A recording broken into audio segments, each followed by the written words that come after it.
שלום שלום, אנחנו בתוכנית נוספת בסדרה לא רק פרשת השבוע. מוזיאון ישראל מארח את בית אביחי.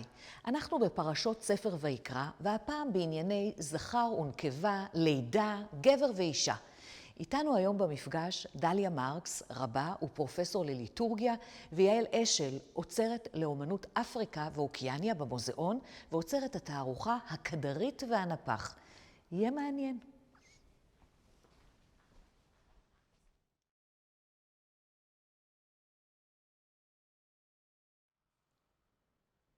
שלום רב, תודה רבה דניאלה, תודה רבה לאנשים ולנשים הטובות של בית אביחי ושל מוזיאון ישראל. כיף להיות איתך שוב יעל. אנחנו השבוע נדבר על פרשת תזריע, הפרשה הרביעית בספר ויקרא. לעתים קוראים אותה ביחד עם פרשת מצורע, אבל הפעם קוראים אותה בנפרד. פרשה מהקצרות בתורה, יש בה רק 2 פרקים, ויקרא י"ב שעוסק בתורת היולדת, לידה וכל מה שקשור בכך. ופרק י"ג שמתעסק בצרת העור, צרת השיער וצרת הזקן. ההפטרה של פרשת תזריע היא הריפוי הפלאי של נעמן, שר צבא ארם על ידי אלישע הנביא, וזאת פרשה מאוד נדירה. כמעט אף פעם לא קוראים אותה, כי בדרך כלל פרשת תזריע מצורפת לפרשת מצורע, ואז קוראים את ההפטרה של מצורע. לפעמים היא נופלת על ראש חודש, ואז קוראים הפטרה של ראש חודש, ולפעמים זאת ההפטרה שלפני ראש חודש ניסן, ואז קוראים את ההפטרה המיוחדת לשבת החודש. אבל השנה אנחנו נקרא את ההפטרה המיוחדת לפרשת תזריע. אבל לפני שנצלול לתוך תורת היולדת, יעל, איפה אנחנו? שלום דליה, אנחנו נמצאות בגלריה לתרבויות אפריקה, ואפריקה כידוע זאת יבשת עצומה עם כ1,000 קבוצות אתניות, לכל אחת יש תרבות, מנהגים ושפה משלה, וכמו שאת רואה מסביבנו יש המון חפצים שונים ומגוונים, יש מסכות, יש פסלים, יש מיכלים, ובאמת חלק מהתרבויות עדיין משתמשות בחפצים האלה, ורוב התרבויות באמת עדיין קיימות באפריקה, ויש מגוון רחב של חומרים גם כן, רובם חומרים אורגניים. והיום אנחנו נדבר על כמה חפצים שנמצאים בתערוכה החדשה, שעכשיו בהקמות כמו שאת רואה, הקדרית והנפח, ובאמת התערוכה הזאת היא בוחנת חפצים מנקודת מבט מגדרית. אז היא בעצם מראה שכל החפצים או חפצים, תפקידים, כל אספקט בעולם משויכים לו היבטים נשיים או גבריים או היבטים מגדריים, ואנחנו יודעים שתפקידים מתחלקים בין נשים וגברים בצורה מאוד מאוד ברורה. אז זה נראה שיש תפקידים מסוימים לגברים כמו תפקיד הנפח, ותפקידים מסוימים אחרים לנשים כמו תפקיד הקדרית. וכביכול זה נראה שיש הפרדה ביניהם, אבל בעצם הם מאוד משלימים אחד את השני ומקבילים, ואנחנו גם רואים בתערוכה כל מיני אספקטים שקשורים דווקא בתפקידים האלה שמקבילים לנושא של הלידה, שזה הנושא שגם אנחנו נדבר עליו היום, וההיריון והלידה. אז אנחנו יודעים ששניהם לדוגמה בוראים, הם לוקחים חומר גלם מהאדמה ובאמצעות אש הופכים אותו לתוצר תרבות. שניהם המלאכות האלה וגם התוצרים שלהם יש להם כל מיני היבטים מגדריים שקשורים בהיריון ובלידה, לדוגמה נפח, אז הכבשן היא מדומה לבת הזוג שלו, בתקופה שהוא עובד על העבודה שלו, על המלאכה שלו, אז היא נחשבת בת זוגתו, ושאם הוא שוכב או מקיים יחסים עם אשתו, הוא בעצם בוגד בבת זוגתו. וגם הקדרית, אז בלילה לפני שהיא מניחה את האדמה ומשרה אותה במים, זה נחשב לאלמנט נשי, האדמה, שמושרת בתוך אלמנט גברי, והם צריכים לישון יחד לילה שלהם. אז יש כל מיני אספקטים, גם במלאכה עצמה, וגם בתוצרים שלה, כלי החרס מדומים לרחם, כמו שמבשלים בתוך החרס את האוכל, את הבישול, כך גם הרחם מכין את העובר לקראת לידה. יש כל מיני אלמנטים שקשורים במיכלים, כמו שאנחנו רואים פה בתערוכה, שממש נראים כל המיכלים, גם דלויים וגם כלי חרס, מקבלים איזשהו דימוי אנושי ונשי באופן ספציפי. נהדר, אז אני חושבת שאני אשמח אותך, שאני תכף אראה לך את ההפך, שמדמים עניינים אנושיים לדברים המכניים או הטכניים האלה שאת מדברת עליהם. את מדברת על מלאכות ועל תפקידים מהסוג הזה, דברים שכחתי להגיד משהו הכי חשוב. שבמערב אפריקה הכדרית היא גם אשתו של הנפח. אז בכלל. אבל עדיין אנחנו מדברות על נורמות תרבותיות, חברתיות. מה שהפרק שלנו יעסוק, ויקרא י"ב, זה באמת עניינים פיזיולוגיים, ביולוגיים, ונראה איך התרבות הספציפית, תרבות ישראל, מבנה אותם, איך התורה מבנה את זה, ואחר כך איך חז"ל יתייחסו לכך, ואולי נגיע אפילו לעידן המודרני שלנו. אז אנחנו רואים באמת, הפרשה מתחילה במילים, וידבר אדוני אל משה לאמור, דבר אל בני ישראל לאמור, אישה כי תזריע וילדה זכר, ואנחנו מיד נקרא את הפרק ונרחיב בו, אבל קודם כל אני באמת רוצה להתייחס למשהו שאנחנו רואות הרבה פעמים בתורה. עניינים גדולים, נשגבים, מופלאים, עוסקים בפלא היקום, והם נאמרים במילים מאוד קצובות, בודדות, פשוטות, אפילו לקוניות, אבל זה לא מסתיר את הדבר הגדול הזה. אני רוצה לקרוא יחד איתך קצת מתוך ויקרא רבה, שזה המדרש האמוראי לספר ויקרא, על הפסוקים האלה. אישה כי תזריע וילדה זכר, הדהו דכתיב, זה מה שכתוב, חיים וחסד עשית עמדי, ופקודתי שמרה רוחי. זה פסוק מתוך ספר איוב, פרק י'. ועכשיו אנחנו נקבל 3 דרשות של אמורא ארץ ישראלי בן הדור השלישי, שנקרא רבי אבא בר כהנא. והוא אומר ככה, הדבר הראשון, בנוהג שבעולם, אם נוטל אדם ארנקי של מעות, ארנק של כסף, ונותן הפה, כלומר הפתח, למטה, אין המעות מתפזרות? נכון? את רואה את התמונה? לוקחת קופה של כסף, מחזיקה אותה הפוך, ברור שהמעות התפזרו. והוולד שרוי בימי אמו, והקדוש ברוך הוא משמרו שלא ייפול וימות. אין זה שבח? הווה חיים וחסד עשית עמדי. זאת הדרשה הראשונה. הדרשה השנייה של רבי אבא בר כהנא. בנוהג שבעולם, בהמה זו מהלכת רבוצה, נכון? בהמות, חיות הולכות על 4, והוולד נטול בתוך מאיה כמין שק, והאישה זו מהלכת זקופה, והוולד נתון בתוך מאיה, והקדוש ברוך הוא משמרו שלא ייפול וימות. הווה חיים וחסד עשית עמדי. והדרשה השלישית, בנוהג שבעולם, בהמה זו דדיה במקום רחמה, נכון? ככה אצל הפרה, כן? מאוד מאוד קרוב לרחם. כן. והוולד יונק במקום בושתה, כלומר במקום האינטימי, הפרטי של הפרה. והאישה הזו דדיה במקום נאה, והוולד יונק במקום כבודה. ואין זה חיים וחסד? וחיים וחסד עשית עמי.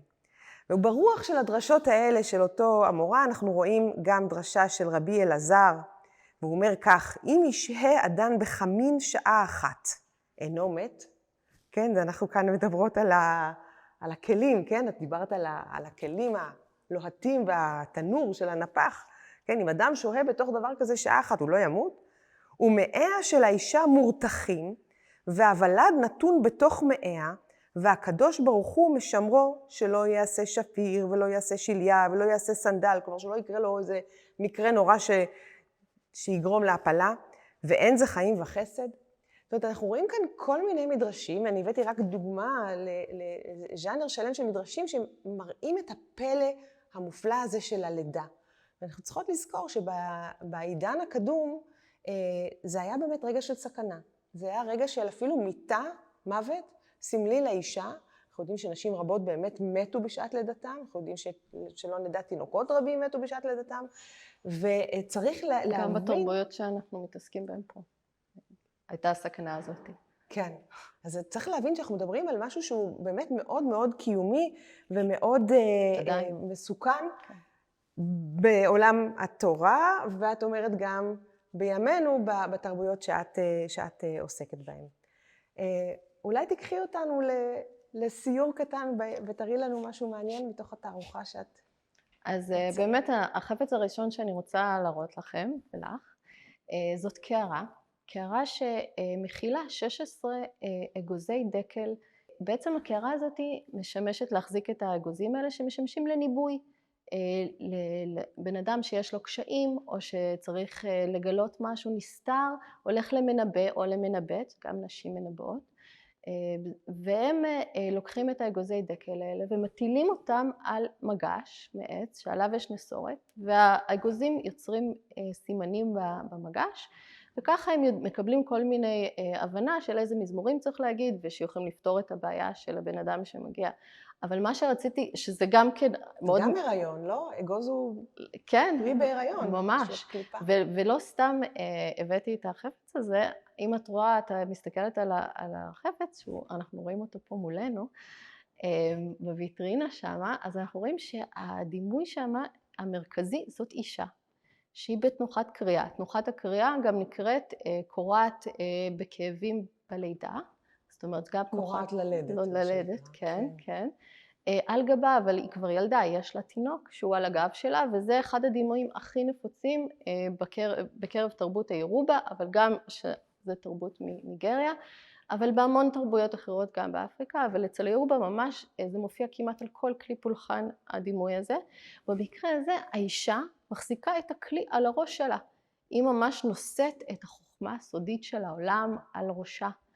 וזה קשור באמת לתפקיד שלה כיולדת, כבוראת של חיים חדשים, והיא, בגלל שיש לה את הכוח הזה של הבריאה, שזה כוח באמת אחד הכוחות הכי עצומים וחזקים ביותר, אז היא מקושרת גם לתפקיד הזה של הניבוי, של השליטה בגורלות, היא בעצמה מחזיקה את התינוק שזה הגורל, שזה עתיד, על הגב שלה.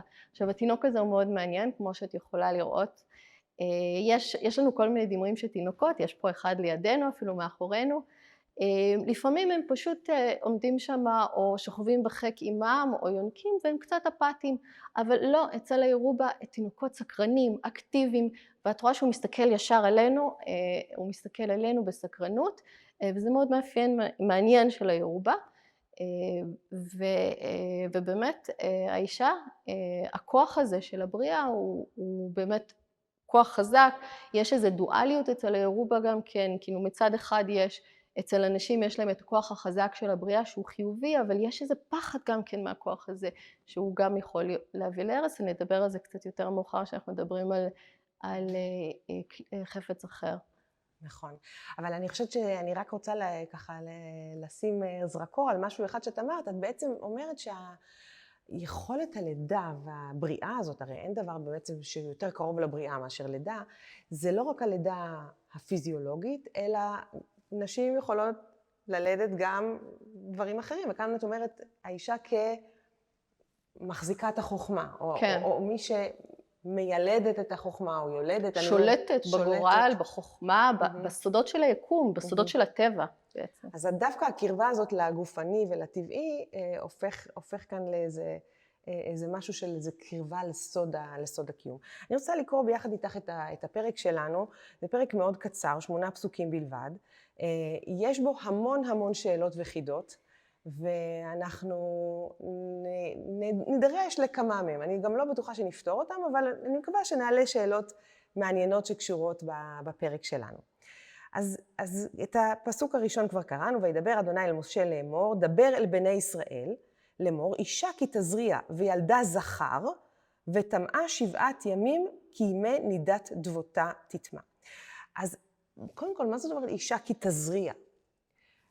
אנחנו צריכים לקחת בחשבון שבעולם של הקדמונים הייתה אמונה שגם לגבר וגם לאישה יש זרע, ובמפגש האירוטי, במפגש המיני, כל אחד מהם מזריע את הזרע שלו. זה אנחנו מכירים למשל בתורתו של הרופא היווני הידוע גלנוס, שחי במאה השנייה לפני הספירה, שהאמין שיש זרע גם לגבר וגם לאישה, ובעצם מה שחז"ל מבינים מכך, מה זאת אומרת אישה כי תזריע וילדה זכר? אם האישה היא מזריעה ראשונה, זאת אומרת האישה מגיעה לסיפוקה ראשונה, אז יהיה בן זכר. והיו כאלה שראו בכך איזה מין אמירה פסיכו-פיזיולוגית כזאת, על מעשה ההולדה, ובעצם אולי איזושהי אמירה של התחשבות באישה, מתוך הבנה שאולי מה שרצוי יותר זה בן זכר. אנחנו נאתגר את האמירה הזאת מיד. לי יש 3 בנים זכרים, אבל אני חושבת שגם, אני הייתי מאוד שמחה גם לבנות נקבות, זה לא כמובן פחות, אבל אנחנו יודעים שאצל הקדמונים באמת הייתה העדפה לבן זכר. אז בעצם אומרים לגבר, לאיש, אם אתה תתחשב באשתך, אז יהיה לכם בן זכר. זה המשמעות של וילדה זכר, ואז הדבר הבא הוא שהאישה עוברת תהליך של התארות. תהליך ההתארות הוא בין 3 שלבים, 2 שלבים קשורים בזמן ושלב אחד קשור בטקס.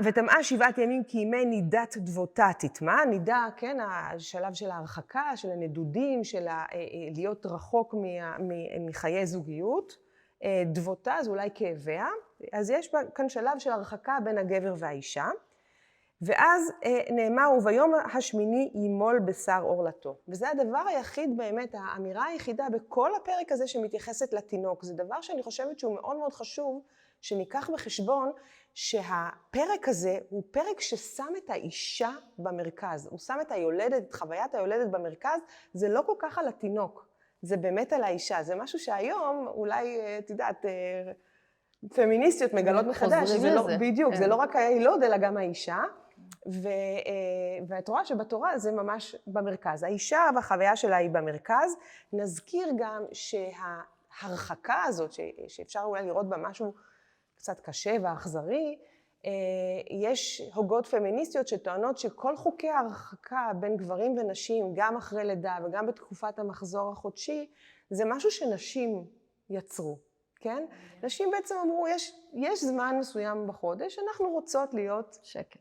בדיוק, שקט, להיות אחת עם השנייה, להיות עם עצמנו, להיות בחברה נשית, להיות במקום שבו אנחנו מעבירות את החוכמה הנשית מסבתא לנכדה, מאמא לבת, זה משהו שקצת אולי איבדנו בחברה המודרנית שלנו. אניטה דיאמנט כתבה על זה בספר הפופולרי שלה, האוהל האדום. וכיום יש גם כן נשים שמנסות למצוא עוד פעם מחדש את החברות האנשית הזאת שהיא מוטמאת לנו כאן. אז יכול להיות שבאמת זה משהו שבכלל לא שזרקו את האישה מחוץ לאוהל, אלא שהאישה אמרה, אתה לא יכול לגשת אליי בזמן הזה, זה זמן שלי לעצמי, אין לי כוח עכשיו להתעסק עם חיי משפחה, לא כי זה חס וחלילה משהו רע, אלא כי יש זמן מתאים לכל דבר. ואז השלב השני הוא 30 יום ו3 ימים תשב בדמי טהרה, בכל קודש לא תיגע, ואל המקדש לא תבוא, עד מלות ימי הטהרה. ימי הטהרה האלה, או צריך להגיד טהרה, או טהרה לפי ההיגוי הספרדי, אלה ימים שהאישה ממשיכה בתהליך הזה של לחזור לשגרה, היא כבר יכולה לחזור לחיי משפחה רגילים, אבל היא לא יכולה לגשת לקודש, היא לא יכולה להגיע למקדש, היא לא יכולה לגשת לדברים מקודשים, והיא צריכה לחכות את הזמן הזה. כל מה שאמרנו זה במקרה של בן זכר. במקרה של בת, הכל אותו דבר, רק כפול, בלי הברית מילה. ואם נקבה תלד וטמאה שבועיים, כן, לא 7 ימים אלא שבועיים, ו60 יום ו6 ימים, כלומר בדיוק כפול, תשב על דמי טהרה. זה החלק השני, כן? החלק הראשון זה הנידה, החלק השני זה דמי טהרה, והחלק השלישי זה הטקס. ובמלות ימי טהרה לבן או לבת, תביא כבש בן שנתו לעולה, ובן יונה או תור לחטאת אל פתח אוהל מועד, אל הכהן, ויקריבו לפני אדוני, וכיפר עליה, וטהרה ממקור דמיה, זאת תורת היולדת לזכר או לנקבה. אז תשימי לב, יש לנו כאן תהליך. למה זה בעצם ככה? שזה כפול הנה, זאת אחת השאלות שנצטרך לשאול אותן, כן?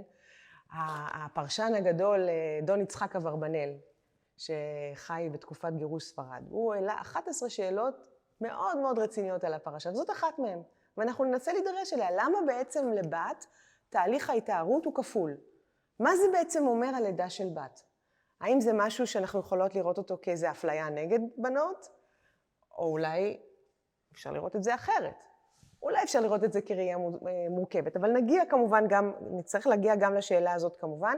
מה שכן חשוב לי להדגיש שהאישה צריכה להביא קורבן כדי להיטהר, והיא זאת שיוצרת קשר עם הכהן.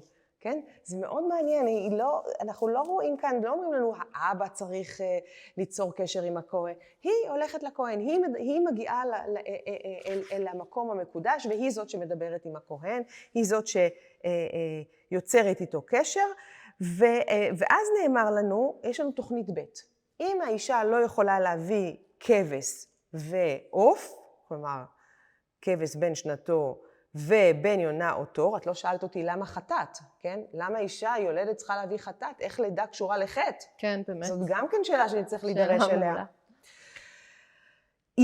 ואם לא תמצא ידה די שא, ולקחה 2 תורים או 2 בני יונה, אחד לעולה ואחד לחטאת, וכיפר עליה הכהן וטהרה. כלומר, אם היא לא יכולה להרשות לעצמה, ואנחנו יכולות לדמיין, אנחנו יכולות לשער שבאמת זה היה מקרה רגיל שנשים לא יכלו להרשות לעצמם להביא כבש בתור קורבן, כי נשים ילדו כל הזמן, כן? זה מעניין שהמשנה גם אומרת שבתנאים מסוימים אפילו במקרה של הפלה צריך להביא את הקורבן הזה. כשאני קראתי את זה נחמץ ליבי, אמרתי איזה אכזריות, כן? גם שלא נדע לידה שקטה או לא, תינוק ולד שהוא לא בחיים, אבל גם היא צריכה להביא קורבן, אבל האמת שמחשבה שנייה שלי בנושא הזה אמרה, לא, יש כאן משהו דווקא מאוד שרואה את האישה ומאוד מתחשב באישה. זה משהו שאומר, היא עברה חוויה. עברת משהו, כן. עברת משהו, חווית משהו, קרה משהו בגוף שלך. אנחנו נותנים לזה משמעות. ואני חושבת שיש כאן באמת אמירה, שוב, בתורה, בשפה המאוד לקונית ומאוד מאוד מינימלית שלה, שאומרת, הנה, את עברת משהו, את חווית משהו, בואו נתייחס לזה. והלידה, את במרכז כאן, כן?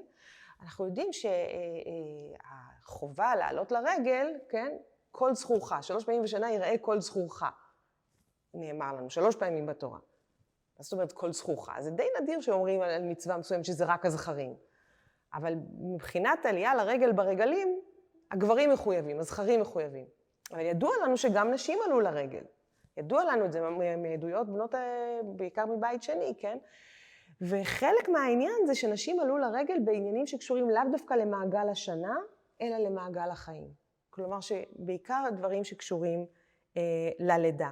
ובאמת ככל הנראה, גם היסטורית, הפלן בי, התוכנית ב' הזאת, היא זאת שהייתה במרכז.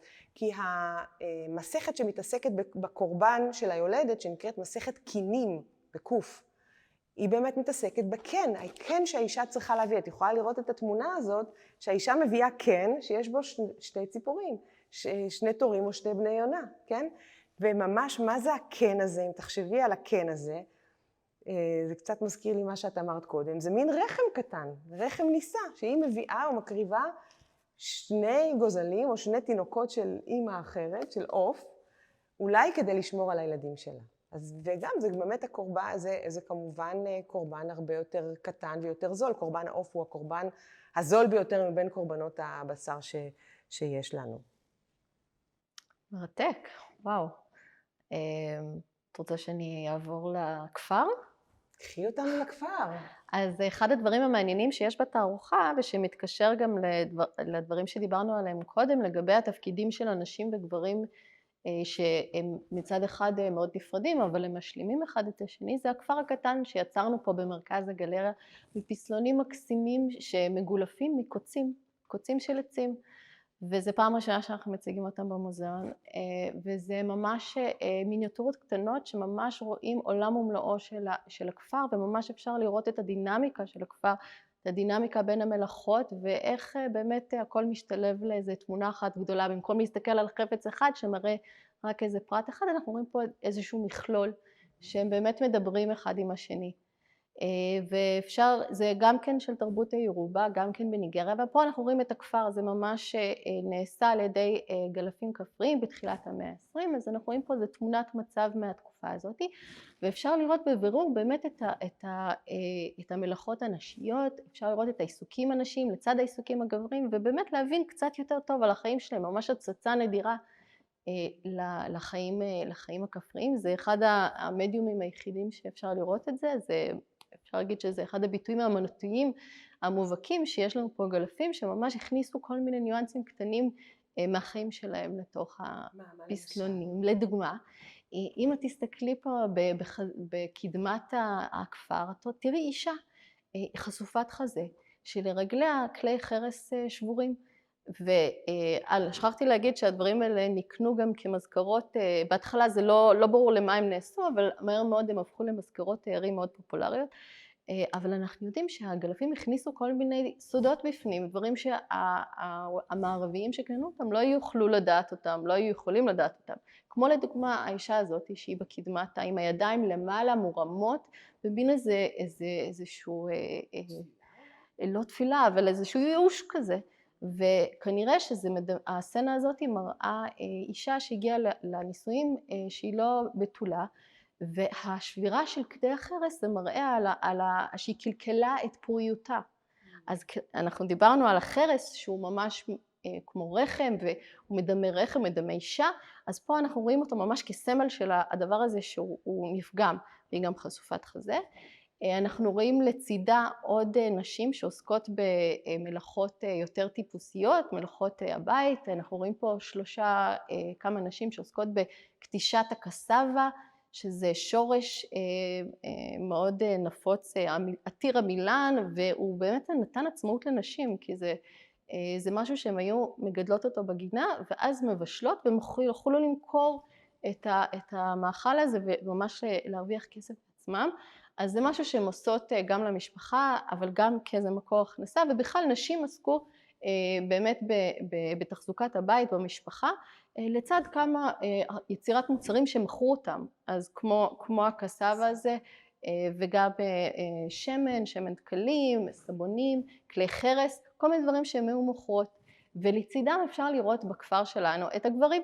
ומה הגברים עשו? אז הגברים היו נפחים, כמו שאמרנו, והיו גלפי עץ. אגב, העיסוק של גברים דווקא בחומרים קשים, יש איזה שיוך של גברים לחומרים קשים, ונשים לעומת זאת משויכות למים ולחומרים ולרקוד, וכל אחד מתעסק בחומרים אחרים, אז הגברים מתעסקים בעץ ובברזל, ונשים בחרס, באדמה ובדלויים. זה מעניין, כי אני יודעת שגם היום מדברים על זה שנשים עושות עבודות יותר בעיסת נייר, בטקסטיל, בחומרים רכים יותר. המלאכות כביכול נשיות שאנחנו... אז זה מעניין כי מדברים באמת על התכונות, קודם כל הם אומרים שבגלל שאישה היא בוראת יוצרת אנשים, כאילו היא זאתי שבוראת אנשים, והגבר גם רוצה לברוא אנשים, אז המסכות והפסלים שאנחנו רואים בגלריה, שכולם עושים מהרוב מעץ, אבל חלק מברזל, זה גברים יצרו, כי הם גם רצו לברוא, הם גם רצו ליצור, ורק גברים הם אלה שיוצרים דימויים אנתרופומורפיים, נשים לא יוצרות דימויים אנתרופומורפיים כמעט. מעניין, כי הן יוצרות את המקור. כן, בדיוק. אז זה גם כן נכנס לתוך העניין הזה.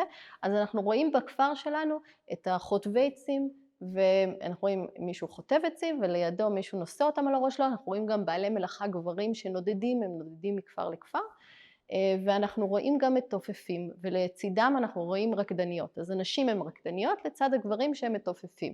ואחד הדברים הכי מעניינים בכפר שלנו, יש סירה. ומה הסירה הזאת היא עושה? היא לוקחת אישה שנוסעת לשוק, להיות סוחרת. וזה התפקיד מאוד מאוד מעניין ומיוחד של נשים שהן היו סוחרות בשוק, וזה תפקיד גם יוצא דופן, כי הוא הוציא אותם מהמרחב הביתי אל המרחב הציבורי, ולא סתם למרחב ציבורי, אלא מרכז העיר ליד ארמון המלך, במיקום אסטרטגי, והם היו יוצרות קשרים עם סוחרים ועם הסוחרים אחרים, והם בעצם ניהלו את המרכז הכלכלי של העיר, שזה משהו מאוד מאוד יוצא דופן ומיוחד. ויש חוקרים שאומרים שהגברים שנשארו לעבוד בחקלאות, שזה אחד הדברים שהגברים עשו, הרגישו לפעמים איזשהו קנאה, או משהו מהסגנון הזה, שנשים הן צוברות המון כוח בשווקים. אגב, הנשים עבדו בשוק, סחרו בשוק, זה או שהן היו נשים שאחרי גיל הפריון, כי נשים בתקופת הפריון היו צריכות להיות בבית ולעזור עם המשפחה, לטפל במשפחה, או נשים שבעליהן נשאו אישה חדשה, ואז הם יכלו להתפנות לזה יותר. אז אנחנו רואים שאישה היא לא רק בבית, היא לא רק אם, היא גם סוחרת, היא גם מנהלת בעצם את החיים הכלכליים כמעט של העירובה, וזה תפקיד מאוד מאוד מעניין וחשוב, וכמובן שאנחנו לא יכולים להיכנס פה לכל האספקטים, יש פה גם פולחן וגם יש אלוהיות שקשורות לשוק, שהיא אלת השוק, ויש פה המון, אבל תצטרכו לבוא לתערוכה בשביל לראות את כל הפרטים הקטנים. זה ממש נשמע משלי ל"א, אשת חיל. לגמרי. הכל, גם בבית וגם במסחר וגם...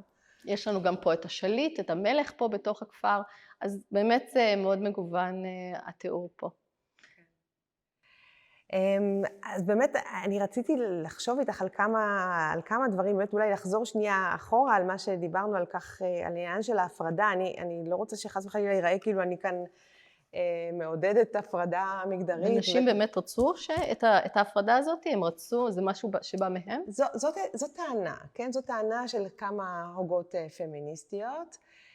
אדריאן ריץ' למשל, אני חושבת הייתה הראשונה שאמרה את זה, אבל אין באמת דרך להוכיח את זה. אני חושבת שאולי היום, איך שזה בא לידי ביטוי בחברות יהודיות מסוימות, זה אולי לא בדיוק הדבר הזה, אבל תחשבי שבאמת אישה הייתה מוקפת בכל הנשים שדואגות לה, מבשלות לה, מפנקות אותה, עושות לה מסאז' ברגליים, דואגות לתינוק, מחתלות אותו, כן? יש לנו כאן במוזיאון את האוהל של היולדת התימניה, וזה הזכיר לי את הטקסט הזה שפרסמה דוקטור ורד מדר, שעסקה בשירי לידה, בין היתר בשירי לידה של נשים תימניות, והיא מדברת על הפגישה עם המוות, כי הלידה זה מין פגישה עם המוות, ואחרי הלידה היולדת שרה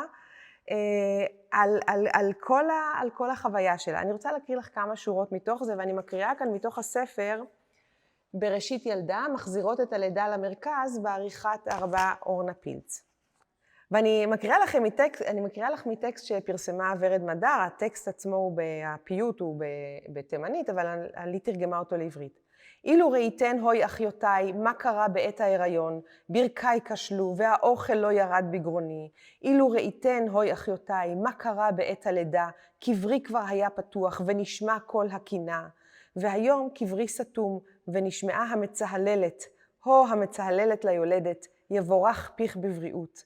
ואז היא מתארת איך כולם מברכים אותה שם, כן? בעלך אומר שלום, הו מנעול ביתו והונו, אחיך אומר שלום, הו טבעת ילדי על ידי הימנית, אמך אומרת שלום, הו מאור עיני הימנית, אביך אומר שלום, הו רמה מעלה במרכז חדר האורחים, מאותרת בראשה ונינוחה, כדמות האמיר בן יס. אחותך אומרת שלום, הו יסוד ביתו וביטחונו, סבתך אומרת שלום תזכי בבריאות, חמותך אומרת שלום הוא מנעול ביתו וביטחונו, איחולי לך הו יולדת בעבד ומשרתים, איחולי לך הו יולדת עופות מן הכפרים. אז יש לנו כאן באמת איזושהי חגיגה סביב הסיטואציה הזאת, ויכול להיות שבאמת זה היה זמן שהאישה הייתה בקרב נשים אחרות והם דאגו לה. אני רוצה לחזור קצת לשאלה שהעלינו קודם, למה קורבן חטאת? אפשר להבין למה קורבן עולה, אבל למה קורבן חטאת? קורבן חטאת זה קורבן שמביאים אותו בדרך כלל על חטאים מסוימים, זה קורבן יחיד, קורבן רבים, יש סוגים שונים של קורבן חטאת, ולמה דווקא, קודם כל למה קורבן בכלל, ולמה קורבן חטאת? אז נזכיר שחלק מהעניין של הקורבן ובעצם של מצב הטומאה, לא שאלנו למה האישה טמאה אחרי הלידה, כן? מה זה בכלל הטומאה? הרי האישה שמביאה חיים לעולם, מה יותר טהור מחיים? אז קודם כל באמת צריך להיזכר שאיך שאנחנו אולי לפעמים מסתכלות על המונחים האלה, זה לאו דווקא איך שהם מסתכלו. טומאה וטהרה זה לאו דווקא מקביל לטוב ורע, או רע וטוב. אלא טומאה זה מצב של חסר, זה מצב של היעדר. והקורבן בא לעשות איזונים, כן? הטומאה הגדולה ביותר זה, אבי אבות הטומאה זה טומאת המוות. אז את יכולה לבוא ולשאול איך אפשר לקשר את הלידה של הבאת חיים לעולם לעניין של חסר, לעניין של מוות סימבולי. וזה באמת מאוד, מאוד לא פשוט, בוא נגיד את האמת, אבל אפשר באמת גם לראות את זה שיש כאן איזשהו, חוץ מהעובדה שיש כאן מצב של כמעט מוות, ראית את הפיוט התימני כן. שבאמת מדבר על זה. יש כאן גם איזשהו ממד של פרידה או אובדן, כן? התינוק נולד לחיים ושיחיה עד 120 והכל טוב, אבל האישה נשארת בלי העובר שהיה בתוכה, והיה באמת מחובר אליה בחבל הטבור. אז יש כאן איזשהו ממד של אובדן, ובעצם המסורת שהתורה מביאה לנו כאן, היא אומרת, אנחנו רוצים לתת ביטוי לדבר הזה, כן? זה לא סתם, אני חושבת שאנחנו לא כל כך שומעות על דיכאון שאחרי לידה בחברות מסורתיות. מעניין אותי, התרבויות שאת מתעסקת איתן באפריקה, הם שומעים על זה. אנחנו שומעים את זה בעיקר בחברה המערבית. אבל כאן אנחנו רואים ביטוי ממש מפורש, ציבורי, כן? משהו שקשור בעלייה לרגל, בהבאת קורבן, משהו אפילו פומבי, שמבטא את המעבר לשלב האחר. ויכול להיות יש לזה גם ממד פסיכולוגי מאוד מאוד רציני.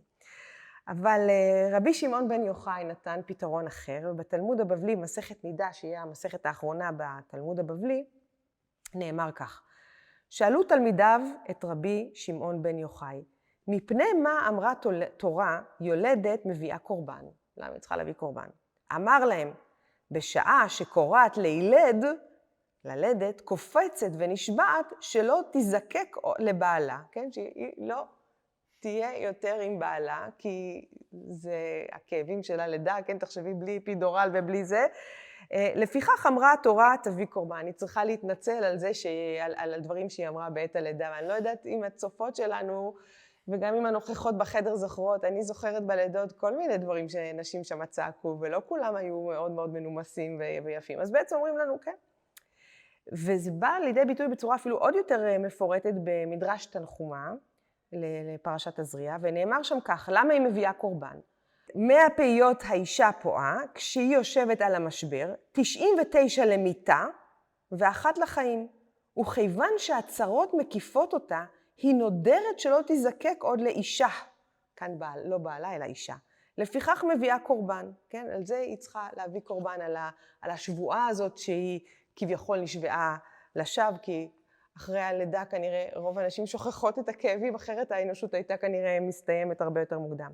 וכאן לשאלה שלך, ומפני מה אמרה תורה זכר ל7 ונקבה ל14? כן, למה לנקבה משך הזמן של ההתארות, או משך הזמן של הלידה, של הנידה, הוא כפול? כאן התשובה, אני לא חושבת שאנחנו כל כך נשמח בה, אבל ככה נאמר, זכר שהכל שמחים בו, מתחרטת ל7. לוקח ל7 ימים להתחרט על הצרות האלה שלה. נקבה שהכל עצבים בה, מתחרטת ל14. כלומר, לוקח לה כפול זמן להתחרט על השבועה שהיא לא תחזור לחיי זוגיות יותר, אם היא יולדת נקבה. אבל אני חושבת שאפשר באמת לשאול שאלות, למה משך ההתארות אחרי לידת נקבה הוא כפול. יכול להיות שזה מה שרבי שמעון בן יוחאי. הוא מסביר למה עצובים על נקבה. הוא לא מסביר, נכון. הוא כאילו לוקח את זה כאיזה מין גיוון. דווקא אירובה יש להם איזה פתגם עממי שאומר שלידת בן מאכלסת את המשפחה, בעוד לידת בת מדללת אותה. עכשיו, מה זה אומר? זה אומר פחות פה להאכיל, כן? לא פחות פה, פשוט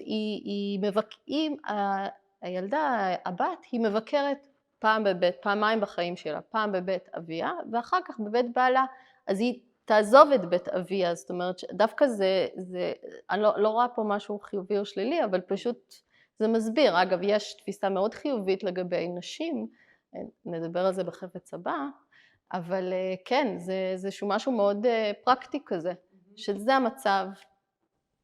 אז יכול להיות שזה זה. ובאמת בנים משובים לעמוד תווך בגלל שהם נשארים, הם לא יעזבו את הבית, ונשים לנהר עונתי, ונהר עונתי זה אומנם עונתי, אז לפעמים הוא אכזב ולפעמים הוא זורם, אבל למים יש הרבה תכונות חיוביות, הם מזינים, הם רכים והם נעימים ומקררים, הם גם יכולים להרוס, ומה שדיברנו על החומרים ועל הטבע הדואלי של אנשים, אז באמת יש איזו הבנה שלאישה יש את שני האספקטים האלה, אבל ההשוואה למים היא יפה בעיניי. מאוד, כן. אבל תחשבי, עיקר הבית, במסורת ישראל, לעקר את הבית, זו דווקא האישה, זה מעניין. אז באמת, בואי נחשוב על הרגע, למה לנשים זה משך זמן כפול? האם זה אומר שאישה טמאה כפול? או ההפך, נגיד, כמה שזמן יש יותר להתאושש מהלידה, זה אומר שזה משהו יותר גדול, או משהו יותר רציני, או משהו שדורש יותר תשומת לב. והיו שאמרו שהיות כשאישה יולדת תינוק זכר, אז היא יולדת תינוק ומביאה תינוק לעולם, אבל כשאישה יולדת נקבה, אז היא מולידה יולדת בפוטנציה. ולכן המשך הזמן הוא כפול.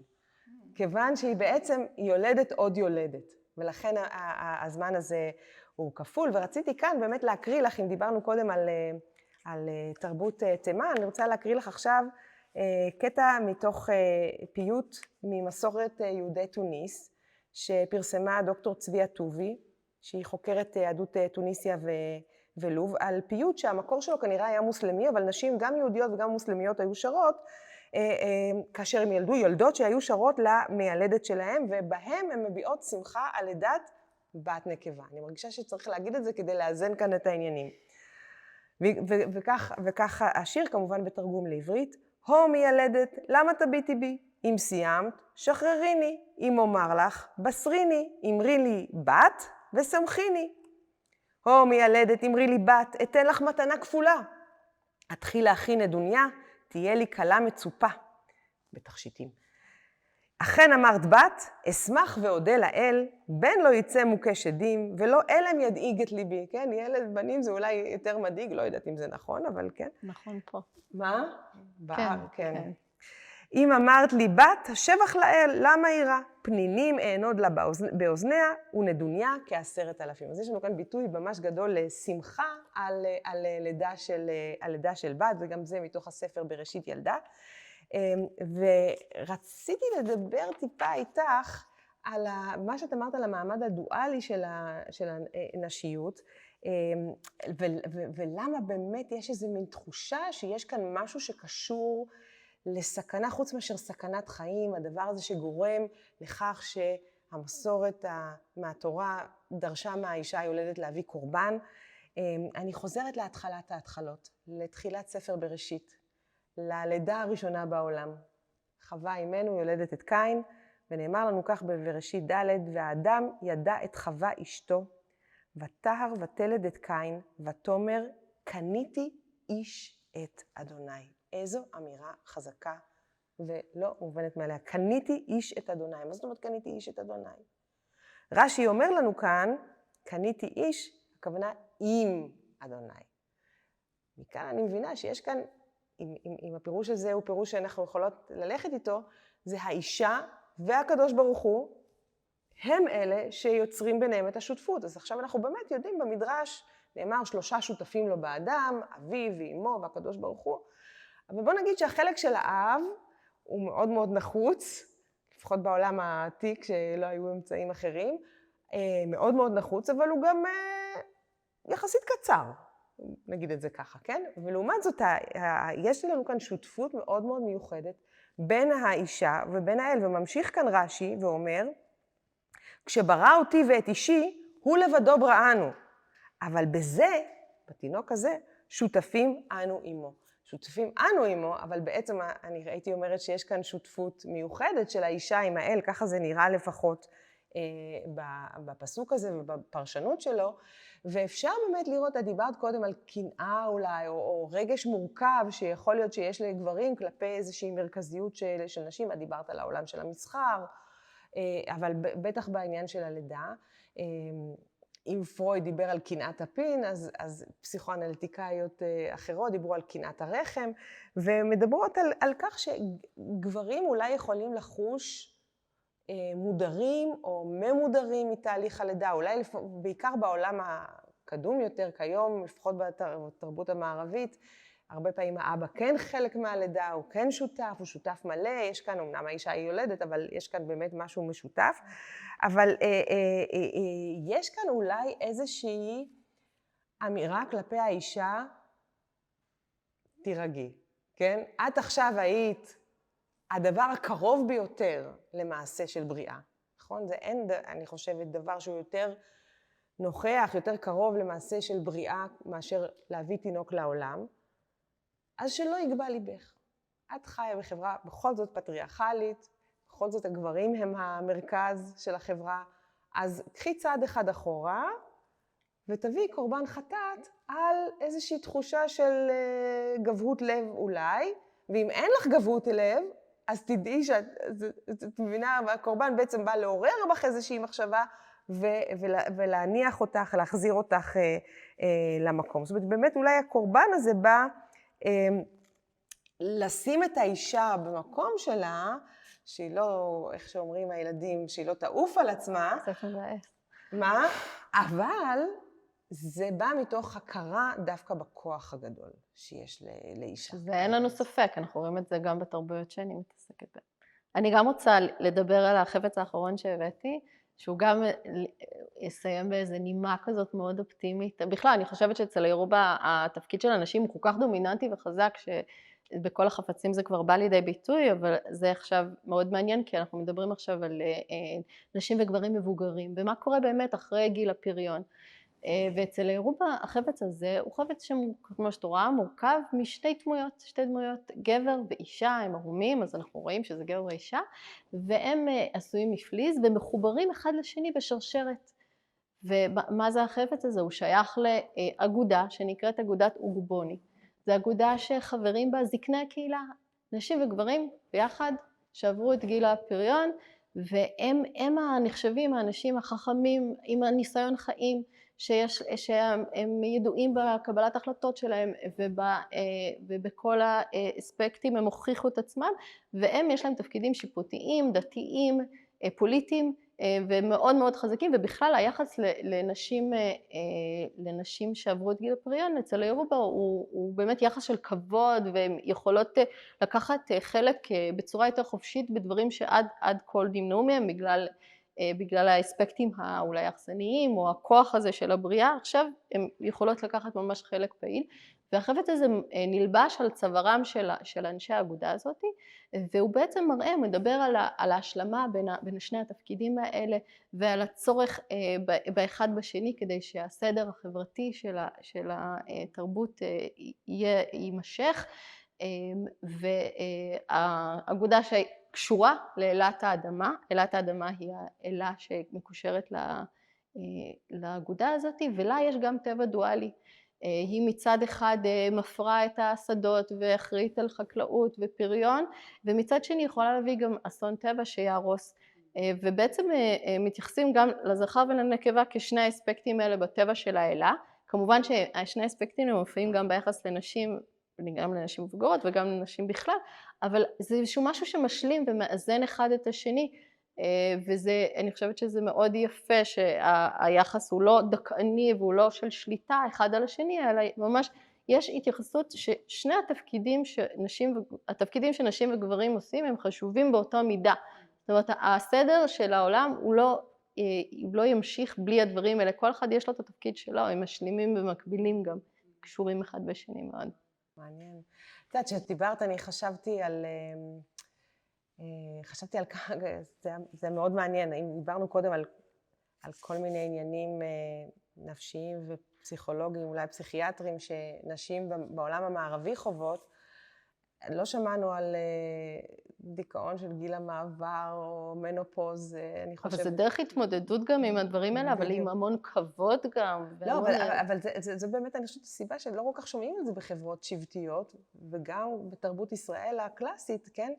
כי יש את הגיל שאישה מצופה או ללדת או לטפל בילדים, להיות סביב העניין הזה של הורות וכו', ויש את השלב הבא שאת מדברת עליו עכשיו, שזה האישה החכמה, האישה הבוגרת, האישה שבאים אליה כדי... שהיא גם, היא מצאת עצמה, היא בטוחה בעצמה, טוב לה גם, וצריך לדבר על זה אולי יותר. בדיוק, שהיא במקום מאוד מאוד יציב באיזשהו מקום, ולכן היא יכולה... שהיא מכירה את עצמה גם. היא מכירה את עצמה, וככזאת היא יכולה גם לעזור לנשים ולאנשים יותר צעירים, לילדים יותר קטנים. אני חושבת שאולי קצת איבדנו את זה בעולם המערבי, כאשר נשים בנות 50 או 60 מתחילות להגיד, אני מרגישה שקופה, לא רואים אותי פתאום, כן? אז דווקא לנשים בגילאים האלה, יש, ומעלה כמובן, יש תפקיד, את אומרת לנו כאן, ובאמת יש מה ללמוד מחברת הירובה, או בכלל מחברות אולי יותר שבטיות.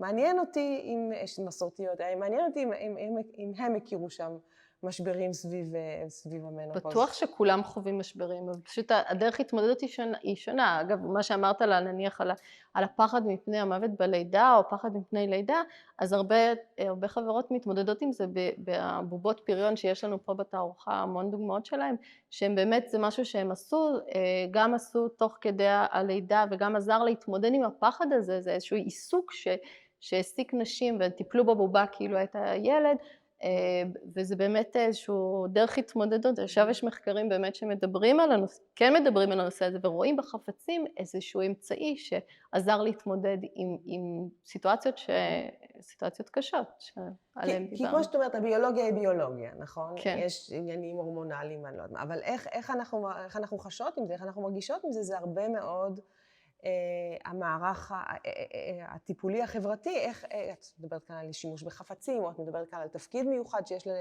לאנשים מבוגרים בחברה, וזה דברים שאנחנו צריכים אולי באמת לחשוב עליהם, צריכות להיזכר ולחשוב עליהם יותר.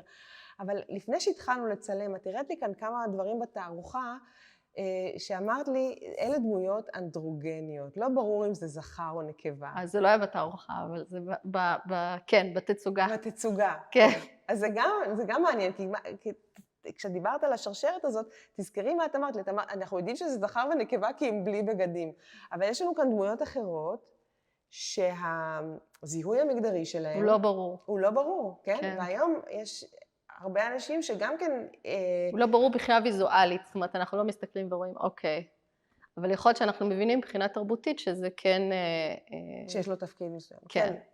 אז היום יש הרבה אנשים שאולי מה שנקרא א-בינאריים, או לא רוצים, או לא מרגישים שהם או לא מזדהים עם מגדר זה או אחר, אבל כאן לפחות במבט מבחוץ, גם אם אולי, כן, אז אפשר לראות את הממד הזה הלא בינארי, ואני רוצה להסתכל איתך באמת על עניין אנדרוגני שאנחנו מוצאות במדרש, וגם כן על המדרש לפרשה שלנו.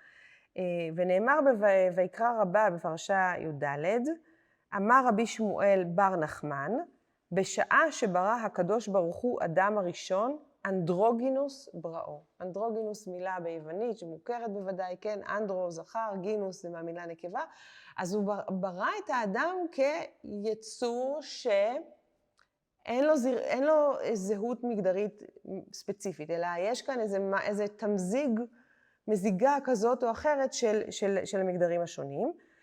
אמר ריש לקיש עכשיו לוקח את התזה הזאת ועושה לה איזה טוויסט קטן, בשעה שנברא, האדם הראשון, דו פרצופין נברא.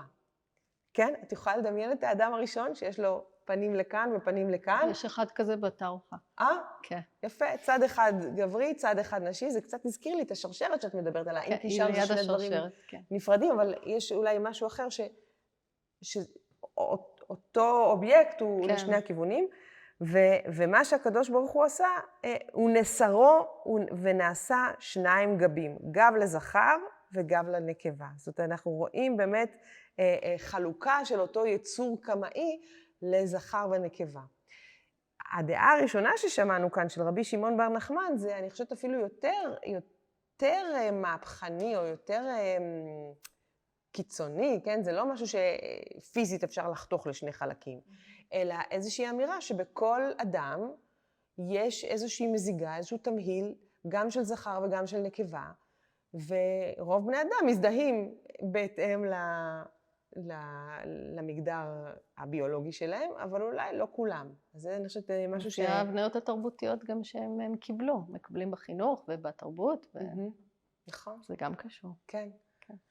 אבל את אומרת שבחברה שאת מתייחסת אליה כאן, החלוקה המגדרית קיימת. זאת אומרת, יש חלוקה מגדרית בין זכרים ונקבות, בין גברים ונשים. אבל החלוקה היא בין גברים ונשים, כאילו, והיא חלוקה תרבותית. זאת אומרת, הדברים שאנחנו משייכים כנשים וגברים הם תרבותיים, והבניות תרבותיות. כן. ועוד דבר שאת אמרת, אני חושבת שאת קצת הבלעת אותו, אבל אני רוצה ככה, אולי תוכלי לספר לי קצת יותר. את אומרת שיש משהו מאיים, אולי בנשים, בנשיות. בכוח של הבריאה. ומצד אחד, יש המון כבוד לכוח של הבריאה. אני חושבת שאני תמיד רואה את זה לצד זה שיש הכרה שזה כוח מאוד חזק. אומרים אפילו אצל ירובה שזה כוח יותר חזק משל האלים, הכוח של הנשים, של נשים מבוגרות, יש כישוף גם שמיוחס לנשים. אז זה תמיד בא עם המון שהוא כבוד לדבר הזה, אבל יש גם פחד, אנחנו גם מדברים על אלמנטים הרסניים, מדברים על אלת האדמה שהיא יכולה להרוס, המים שהם מזינים והם חשובים, אבל הם גם יכולים... לשטוף ולהרוס. כן, אז יש פה תמיד בא איזושהי דואליות, שגם דואליות של גבר ואישה וגם בתוך האישה עצמה. אז זה באמת מעניין, כי אני חושבת שזה משהו שקיים בהרבה תרבויות, באמת תיאורטיקניות פמיניסטיות דיברו על הדבר הזה, שיש הכרה בכוח האדיר הזה, כמו שאת אומרת, אבל גם ראייתו כאיום, כי האישה שקשורה ללידה, הרי אף אחד מאיתנו, אני חושבת, לא באמת, גם אפילו הגינקולוג הכי מנוסה, לא באמת, אנחנו לא באמת מבינות ומבינים מה זה הדבר הזה. ובטח לא מי שלא נוכח בחדר, כן? הוא רואה אישה רעה, שומע צעקות, קולות, בכי, ואז פתאום הוא רואה תינוק קטן. אז יש משהו נורא מאיים בדבר. אז דווקא הקרבה הזאת למקור החיים נראתה גם כקרובה למקור המוות, כן? ולכן זה לא סתם שבהרבה תרבויות נשים הן המקוננות, ונשים הן אלה שמטפלות במתים בהרבה תרבויות. והרבה פעמים דווקא המילדות נתפסו כמכשפות, כן? זה דווקא לאו דווקא בתרבות ישראל, אני אומרת, כן, דווקא בעולם המערבי נוצרי, כן. זה דרך התמודדות גם עם הכוח הזה. כן. איך מתמודדים איתו? אז הם שייכים את לא מבינה את זה. לכל מיני אטריבוטים כאלה, כן. של כישוף או כוח, שזה נכון, זה באמת כוח מאוד עצום. זה כוח מאוד עצום, כוח מאוד לא מובן, אז כמו שאנחנו הרבה פעמים עושות עם דברים כאלה, אז יש איזה... טוב שיש חפצים שיכולים להסביר לנו וקצת להנגיש כל מיני רעיונות, גם רעיונות מאוד מורכבים. אגב, תמיד במערב הם מתייחסים לדמויות האלה של האישה והתינוק, הם תמיד בהתחלה יוסיפו את זה כאלת פריון.